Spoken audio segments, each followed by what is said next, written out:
Hi friends, good morning. ఈరోజు పులిహోర తినాలనిపించింది. పిల్లలకి అడిగారు, అందుకనే ఇక పులిహోర చేస్తున్నాను. రైస్ వండినాను. దీనిలో వచ్చి పౌడర్ చేసినాను. ఇది ధనియాలు, మిరియాలు, జీలకర్ర, శనగపప్పు, 2-3 ఎండుమిరపకాయలతోటి ఇది వేయించి పౌడర్లా చేసినాం. ఈ పౌడర్ ఏం చేస్తామంటే ఈ అన్నానికి ఇట్లా వేస్తాం అన్నమాట. ఇట్లా వేసి ఆ పులుసు కలుపుతాం. అప్పుడు మంచిగా గుళ్ళో పులిహోర ఉన్నట్టే ఉండిద్ది. టేస్టీగా బాగుంటుంది.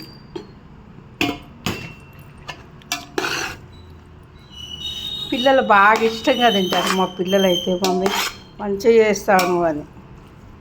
ఇక పిల్లలు అడిగినప్పుడు మనం చేయాల్సిందే కదా. వాళ్ళు ఏది ఆర్డర్ వేస్తే అది చేసి పెట్టాలి. ఎందుకంటే మనం పేరెంట్స్, మమ్మీనే కదా అడిగేది. వాళ్ళు ఇది చేయి మమ్మీ, అది చేయి మమ్మీ అని. అట్లని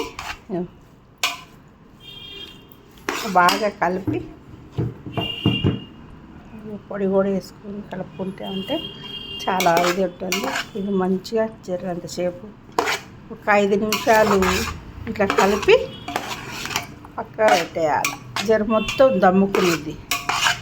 అప్పుడు మంచిగా తింటుంటే మంచి స్మెల్ తోటి గుడిలో పులిహోర తిన్నంత ఫీలింగ్ కలుగుతుంది మనకి.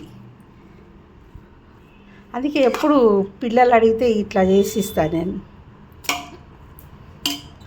వాళ్ళు అడిగినవన్నీ మనం చేసి పెడితే కదా మన ధర్మత. అది కావాలి ఇది కావాలని పిల్లలు ఎవరిని మమ్మీనే అడుగుతారు. అడిగినప్పుడు మనం చేసి పెట్టారా మంచిగా అనిపించింది. టేస్ట్ ఉండిద్ది.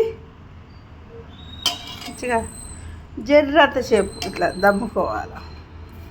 అట్లా ఉంటే మంచిగా. చెట్టు కూడా ఫ్రెష్ కరివేపాకు అన్నీ ఫ్రెష్ వేసుకొని ఈ పులిహోర వేసుకుంటే అబ్బా ఎంత బాగుంటుందో. కొంచెం ఇంకొక 2 ముద్దలు ఎక్కువ తినాలనిపిస్తుంది. బ్రేక్ఫాస్ట్ అయినా సరే లిమిట్గా తినలేము, ఎందుకంటే కమ్మగా ఉండిద్ది దానికోసం. ఓకేనా? లైక్ చేయండి, షేర్ చేయండి, సబ్స్క్రైబ్ చేయండి. బాయ్.